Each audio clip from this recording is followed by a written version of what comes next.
Alright, hello everyone and welcome to NFL Discussion. I'm your host and NFL enthusiast Doug, and today's episode, comes a special edition Saturday Tripleheader. So this is the thing the NFL normally does towards the end of the season, where they move some games to Saturday and everything else. To tell you what a Saturday slate of football it was, each game having its own memorable moment.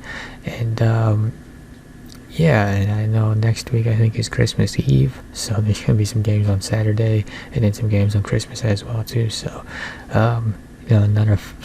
start off a fine weekend of football. Hopefully you can keep that going into Sunday and then wrap it up on Monday and then do it again next weekend. And with that, we'll go ahead and get right into the action, starting with the Colts. And this was a Saturday to forget for Indianapolis. Everything was going the Colts' way as they took advantage of all the early mistakes made by the Vikings, and because they capitalized on their opportunities, they had a 33-0 lead in the first half, scoring on 5 of their first 6 offensive possessions in the first half, with their kicker making 5 of 5 field goals to ensure positive results. And also their defense stepped up in the first half as well, holding the Vikings in check for the majority not just the first half, but 3 quarters as well, but ended up getting gashed towards the end of splash plays and allowing 31 unanswered points. The Matt Ryan-led offense also didn't do the team any favors, as the Colts were held to just 4 plays and 5 of 6 fourth quarter possessions, which included a late game fumble that should have been a touchdown. It was returned for a touchdown and then somehow ruled not to be returned for a touchdown. I mean, the Vikings still got possession, but that should have been a touchdown. I don't know what the hell happened there. The Colts still had a chance to win overtime despite allowing an already embarrassing comeback, but the lack of a run game. Jonathan Taylor would exit the game in the first quarter of an ankle injury and not return. Did pit the Colts into some 3rd and longs all game, and unfortunately for them, Ryan couldn't muster a big play on the Colts' lone offense overtime drive, going 8 plays for 31 yards and a punt from their own 44-yard line.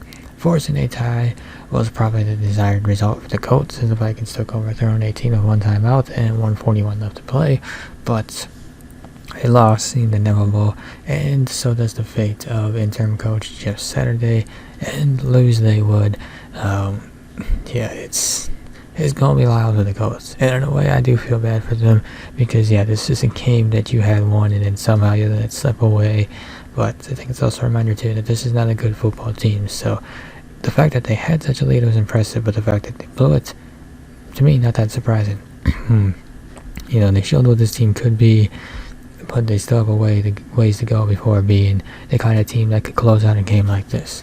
And since Matt Ryan's return as the starter in Week 10, he's led the Colts to a 1-4 record while averaging 6.5 yards per attempt.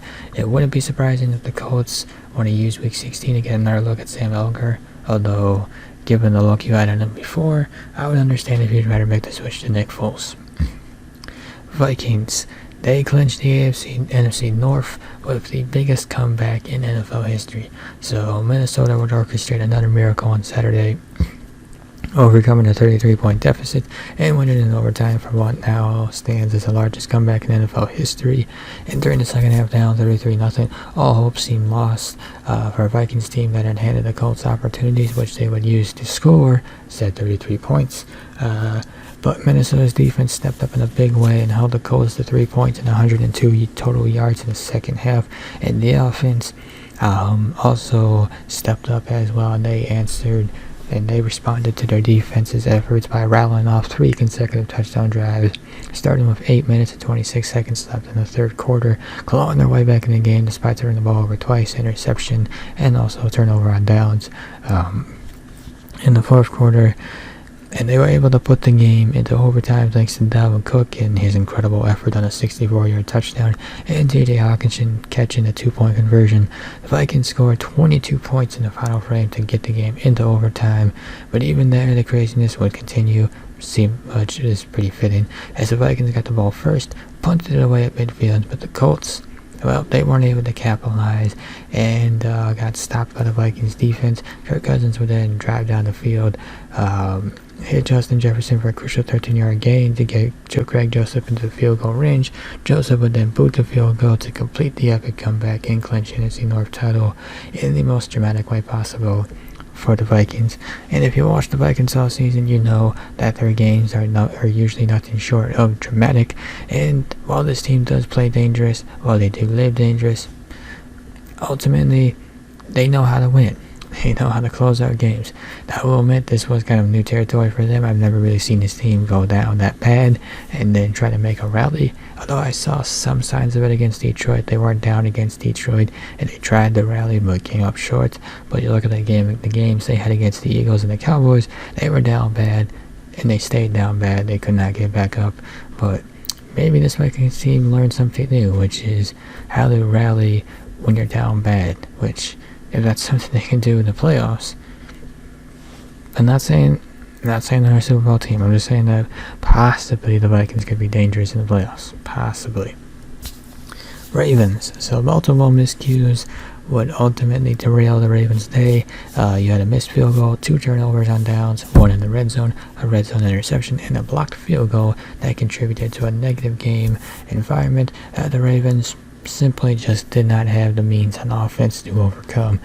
And the game was a brutal outing for the Ravens, and that started pretty early for them, with the Browns stopping the Ravens on a 4th and goal from the 1 to generate the first of 2 turnovers on downs. Tyler Huntley, starting in place of Lamar Jackson, struggled in his own right as well, routinely missing receivers on crossing routes and slants over the middle of the field, one of which got picked off in the red zone.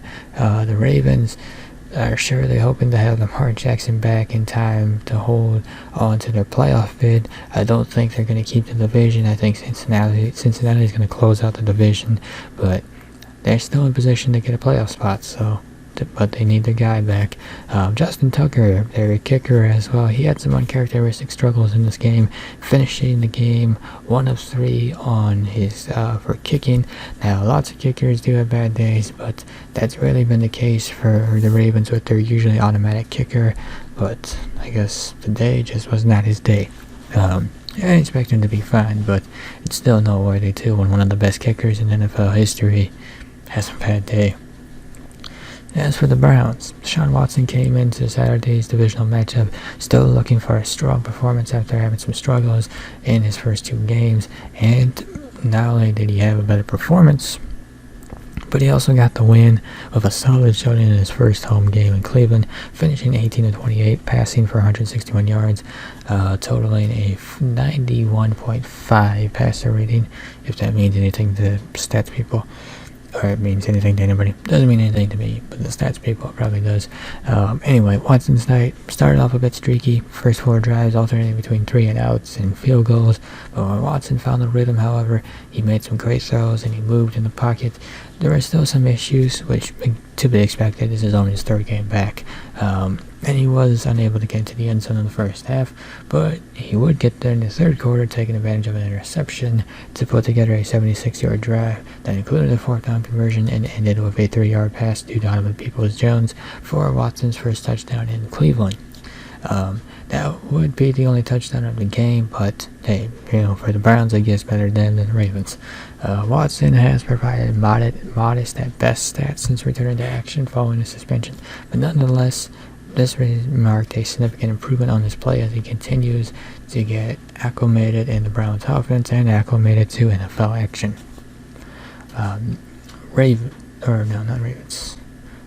Dolphins.